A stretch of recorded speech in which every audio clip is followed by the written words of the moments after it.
evening quarterback. Just want to wait till we get a couple people going and we'll get started. Let's see.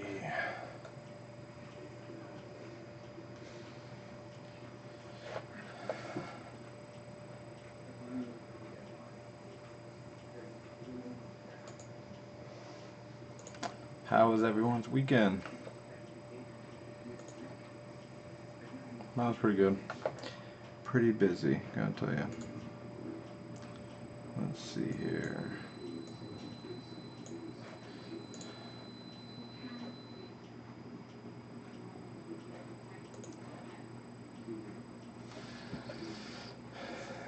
Try to get the brightness going a little bit here. Alright, let's get right into the week. First I want to start up, if you haven't checked it out, make sure that you head on over to Facebook and our website at AFL Fanzone. Posted my Week 11 quarterback rankings, which of course I started last week after our show, so I wasn't able to bring it up. But every week I'm gonna have my quarterback rankings based on a formula that I've gotten. The 10 factors that I believe make a great quarterback, and so check on over that. Just to give you a little heads up, the number one quarterback is not Nathan Stanley, even though I am rocking this sweet Kiss jersey today. I just wanted to show it off. I got it last week. I had to wear it tonight. It won't be every week. I just want to show it off. But yeah, it's not Nathan Stanley. He's not the best quarterback in the league going into Week 11. Little spoiler alert. I apologize. I should have said that ahead of time. All right, so Week 10. Of course, we had 4 games, no bye weeks again this week. Had the battle of the beatens, if you will. Obviously, Tampa Bay won in Week 9, but still only being a 1-8 ball club or 1-7 ball club, they were still obviously one of the bottom of the barrel teams. But of course, the week started out in Cleveland like it has for majority of the year so far. Arizona traveled to Cleveland. Arizona, of course, won 77-62. If you saw my preview video, of course, I picked Arizona to win.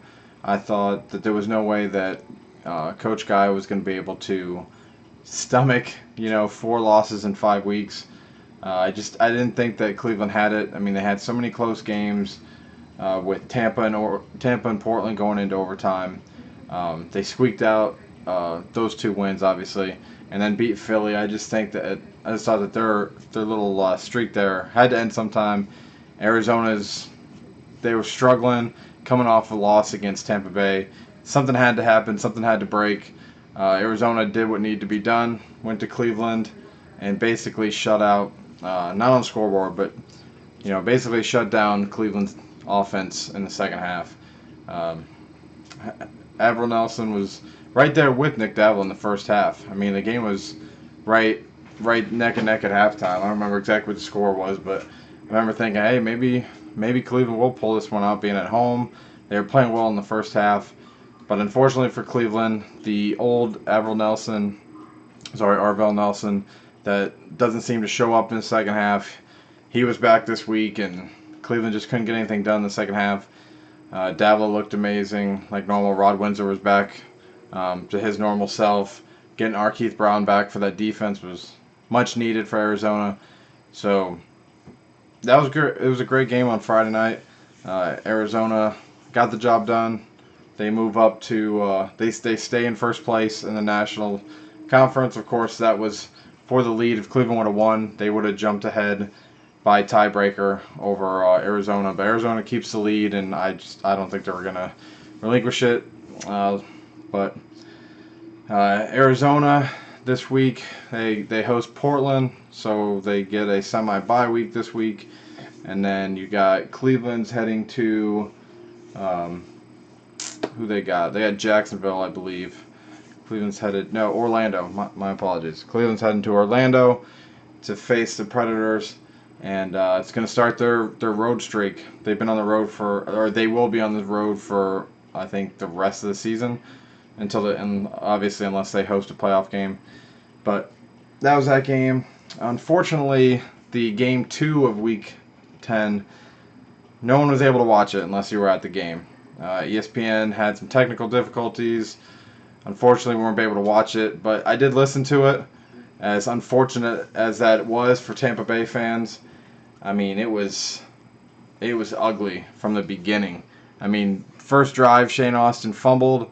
You thought, hey, maybe Tampa Bay's luck, or whatever you want to call it, mojo, motivation, all that kind of stuff, momentum, was going into the next game. Going into Portland, maybe they were going to win that one. But after that first drive, it was all Portland. Tampa Bay fumbled 4 times. They scored 7 points in the entire first half. Made Portland look like one of the contending teams. I mean, they put up 68 points on Tampa. Arizona couldn't even put up that much the week before. I mean, what is there to say? Since I wasn't able to watch it, I can't really give any insight on how it looked and who played and what. Obviously, I had to listen to the Tampa Bay radio team over there with Derek Sharp. So there's not a lot to say with this one other than Tampa Bay just didn't show up. They beat Arizona, and maybe they just thought, hey, monkey's off our back. We won a game. We can relax at least for a week. And they just completely didn't show up, and Portland wiped the floor with them. And I could see that happening to Portland this week in Arizona, actually, to be honest. When a team is struggling for so long and they finally get that monkey off their back, they finally win a game, you see them struggle the following week, especially if they're playing a good team. And Tampa Bay did that going up against Portland, who's an awful team, of course. But that's, like I said, there's not much to say since I wasn't able to catch it. But Tampa Bay, like I said, they host Jacksonville, and Portland heads to Arizona. So, the game on Saturday, which was the AFL Fan Zone Game of the Week, which was the Philadelphia Soul going on the road to face the Jacksonville Sharks. I think this game pretty much led up to the hype in the first half. Both teams it was pretty close. The score, of course, Philly only won by 14, but that's really closer than the game really was. Jacksonville just struggled mightily in the second half. I think they went like 2 or 3 drives there with no score, and I think they only scored. I think they got scoreless in the fourth quarter. Let me check this out. I'm pretty sure I saw over there that they got blanked. Yeah, they got blanked. It was tied going into the fourth quarter, and Jacksonville couldn't score in the fourth quarter, and Philly took control, ended up winning by 14. It was like I said, it was a great game for 3 quarters. Tommy Grady looked good, and then I don't know what happened. I mean, we've seen this a few times with Grady, where fourth quarter rolls around and the offense goes in the tank. I don't know why, and I'm nervous for that team with all that talent and ego that they have at the wide receiver spot. Hopefully this doesn't affect them. Hopefully Jacksonville is able to bounce back at Tampa this week. But being blanked at home in the fourth quarter and not being able to put up any points it's disappointing, especially when you had Philly coming into town, who was coming off a bad loss against Cleveland. They could have came into this easily, just been down on their luck and not playing hard and all that. We've seen that a lot this year, where teams have lost 2 games in a row. They'll lose a game they shouldn't have lost, and then the next week they end up losing another one. So that could happen to Philly. Fortunately for them, that didn't. They were able to show up in the fourth quarter, and Philly's looking like the team that I have said every week was my Arena Bowl favorite. Dan Rotteball's look great. He's got to cut down on the interceptions, but other than that, I think Philly's primed for a long run in the playoffs. But that was your Saturday game. This week, Philly hosts the Kiss in the second edition of the Rock versus Jocks matchup. They definitely are the favorite going to that one. But that one's on Saturday. All 4 games are on Saturday, by the way, for Week 11. And let's see, Jacksonville, like I said, they head to Tampa Bay. Now, Sunday's game. let's talk about this. All right. Sunday was the Kiss and the Orlando Predators. So, what a game, really. I mean, it was two backup quarterbacks. I think Bernard Morris played well. I think Pete Thomas has continued to play well. He's thrown 16 touchdowns, only one interception. And then one interception he threw in the first half. He underthrew Captain a little bit, but Captain probably should have still made the catch. He let the defender just steal it right out of his hands. I'm pretty sure it was Sonny Varmasoni there for Orlando. But other than that one interception, Pete Thomas has looked very good for a rookie. And I think the future's bright there for LA. But it all comes down, when a game like this happens, it all comes down to how it ended. So if you missed the game and you just looked at the score, it was 41-all with 3 seconds to go. Omar Smith, LA's quarterback, decided to kick a field goal from their own, was it 15 or 20-yard line? Very low percentage try. And let me backtrack a little bit. So the last extra point that LA attempted, they missed because the snapper, it was a high snap. I think Southwick did a pretty good job getting the ball down, but the timing was off and the kicker missed the extra point. So that happens, and then fast forward back to the field goal attempt, and the snap intercepted well over Southwick's head, hit the back wall, safety, game's over. I mean, that was just a very kind of one of those games where you throw your hands up and you're just like, what just happened? What did I just watch? And I'm sure, I mean, a lot of people were. If you watch that game, a lot of people on the field kind of just was like looked around and was looking at the ref. They weren't sure exactly what the call was, but as soon as that ball hits that back wall, it's a safety. That was a very tough one. That was a very tough one to handle. And as an AFL fan, it was very interesting, but I don't know how Omar Smith decides to kick a field goal there. Such a low percentage kick. That kicker's missed a lot of extra points. Granted, he was playing well in that game other than missing that last extra point. But you don't kick a 40-plus yard field goal in the Arena League when you've already given up 2 kick returns for touchdowns, which he did, or which the Kiss did in the late third quarter, early fourth quarter, 2 in a row. The guy was already hot. If you would have missed that, it was another chance for Brandon Tompkins to get another return. Just go for the Hail Mary. You're at home. You have the momentum because Orlando had just missed the extra point. You had the ball. Just go for the Hail Mary. You don't get it. You don't get it. Go into overtime and deal with it there. But you can't kick that field goal over. And I think Omar Smith is going to figure that out. Obviously, trial by fire in any coaching ranks. You decide to do something, doesn't work out. Obviously, we're sitting here going, hey, that was a stupid move. Had he made it, we would have probably been saying, hey, what a gutsy call. It panned out. But either way, next time I'm pretty sure Omar Smith is just going to go. He's going to opt for the jump ball. But that's your Week 10. Real quick, let's take a look at the standings after Week 11. Oh, sorry, after Week 10. Oh, sorry about that. Why did that do that? Oh, I know why. All right, my apologies here. I got you. Pull up the standings. I had this all up too. Man, come on. All right, so here's the standings. American Conference. Philly stays in the lead at 8-2, and Orlando's shortly behind them, still at 8-2 as well. Jacksonville, Tampa, rounding out your American Conference. On the National Conference side, you got Arizona pulled away from Cleveland, 7-3. LA's 4-5, which I don't know why they have them second here, but Cleveland's 500, so Cleveland's actually second in the National Conference at 5-5. LA's 4-5. Portland's at 1-8. So basically, Jacksonville, barring a huge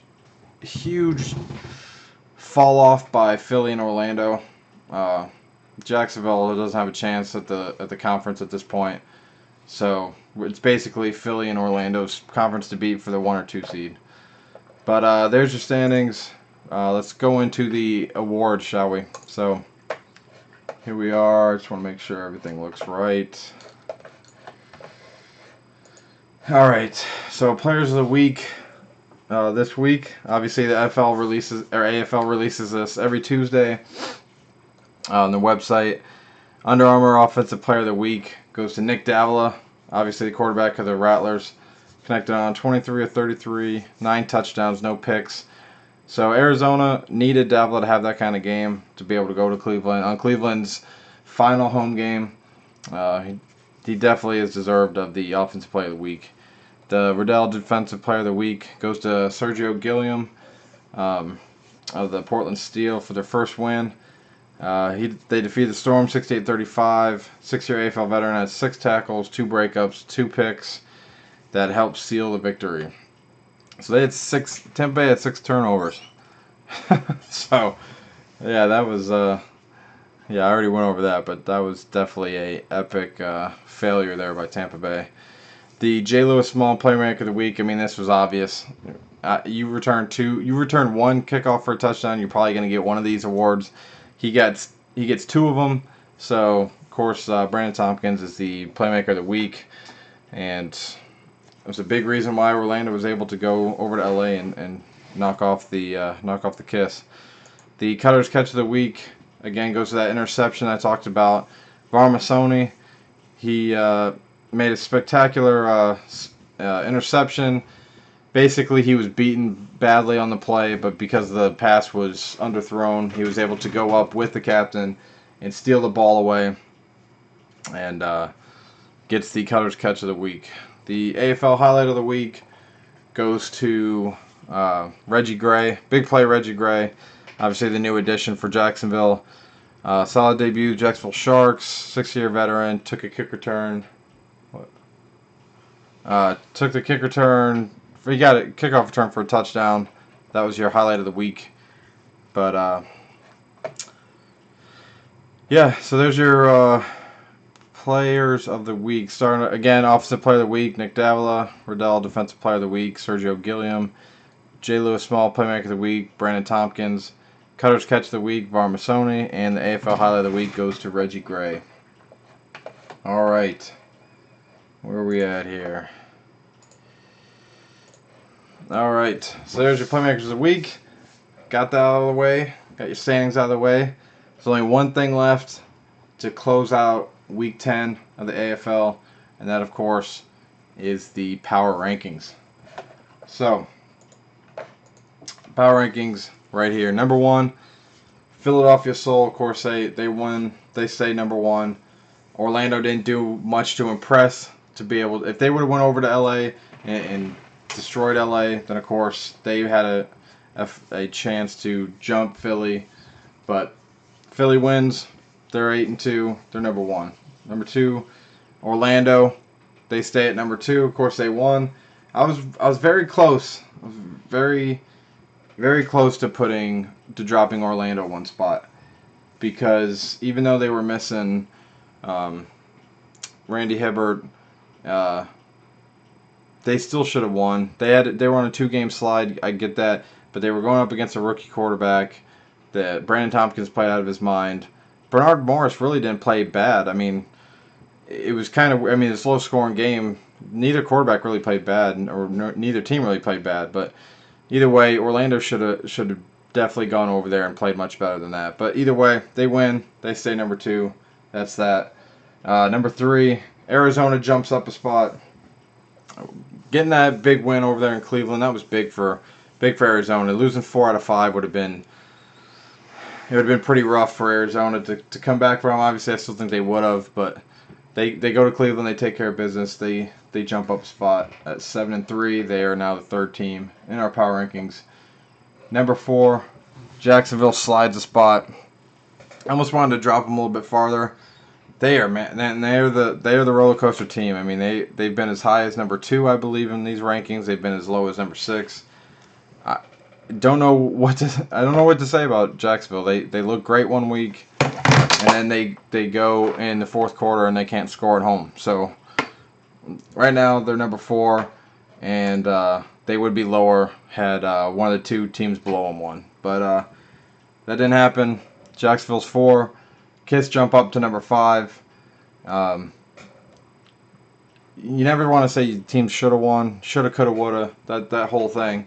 But when you're winning the entire, it's either tied or you're winning the entire game and you lose. Like, that is now, just as a backstory, that's happened to me. All three of my favorite football teams, Detroit, Lions, Michigan Wolverines, and now the Kiss, all in a calendar year, have all lost a game at home in which they were leading for the entire game or tied.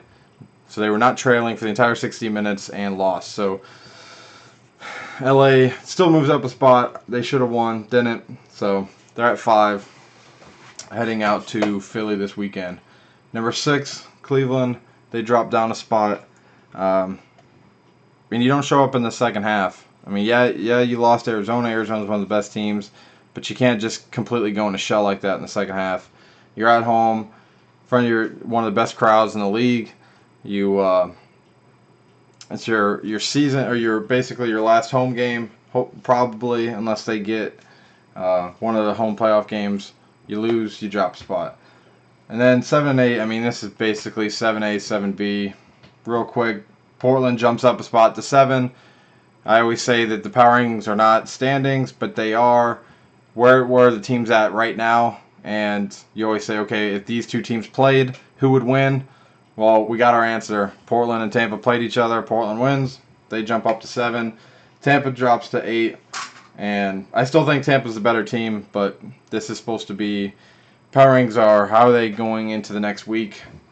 Tampa right now just they need a bounce back game, and Portland looked much better this week. So real quick, it goes Philly number 1, Orlando number 2, Arizona number 3, Jacksonville 4, Los Angeles 5, Cleveland 6, Portland 7, Tampa Bay 8. Here's your power rankings for the AFL Fan Zone. Get into overtime. Yeah, sorry, I just caught your message there, Scott. They were trying to use it as a punt to go into overtime. Still, I mean, I saw in 2014 when Cleveland won, how many of those games did they win on the last play? Either it was a field goal, which obviously doesn't help my point here, but how many Hail Marys did Cleveland have there at the end that were just jump balls to Goody? I think that's what they should have done. They have Donovan Morgan just bounce it off the wall or bounce it off the net. Pete Thomas has the arm to do it. I just think that's what LA should have done there, and what I think they're going to do next time. Shane Austin's a game changer for Portland. Well, I mean, anything's better than what they have. If you checked out my quarterback power rankings, I mean, he is number 5 out of the 9 qualifying team or quarterbacks. But the last 2 players, even in the bottom group of non-qualifying players, are Casey Peters and the other guy, Darren Thomas. So Portland's tried 4 different quarterbacks. Obviously, Shane Austin's way better than the other 3 guys that they threw out there. But I don't know if there's enough talent around Shane Austin to really make things happen. I mean, if Jared Perry can stay healthy, if Gord can stop getting penalties late in the fourth quarter. I mean, Sambrano had that one good game. He's been hurt. So, yeah, I mean, Shane Austin's obviously a good quarterback in this league. There's a reason why Cleveland went to the Arena Bowl a couple years ago. That was Shane Austin. I mean, yeah, it was kind of a miracle run, but he's definitely one of the better quarterbacks in the league. All right. That pretty much does it. There's not a whole lot in the comments section. Week 10 was what it was. I wish we were able to watch the Portland Tampa Bay game, but it is what it is. Technical difficulties, that's what happens. If you're a SaberCats fan, you remember that from years past. Almost all of the home SaberCats games were like that, which sucked being a Kiss fan because obviously being in the same division for the last 2 years, they played a lot of games in San Jose. But it is what it is. That's Week 10. Week 11, remember, all 4 games are on Saturday. Real quick, since I'm kind of short on time, I just want to go over real quick just so you guys know ahead of time. The Week 11 schedule. First game's at 3, I know that. That one's the Rock versus Jocks, LA at Philly. at 3 o'clock on ESPN3. And then you got the Jacksonville Sharks at Tampa at 5. That one's on CBS Sportsnet for those guys there in Tampa and everyone. That one's your CBS Sportsnet game of the week. Cleveland at Orlando's at 7:30 on ESPN3, and the nightcap is Portland at Arizona at 9. So 4 early games. Really, even the West Coast game's kind of early at 9. But yeah, all 4 games on it Saturday. Just as of note, future reference, Week 12, ESPN2 comes back. So, and actually Week 13, we're going to get Univision back. So there's going to be a lot of nationally televised games coming up here, starting not this week, but next week. So that does it. AFL, that's the AFL Fan Zone Tuesday night, or Tuesday evening quarterback. Hope you enjoyed it. Make sure you like, subscribe, do all those things. Check us out on Facebook, Twitter, all that stuff. And we'll catch you guys next time. Take it easy.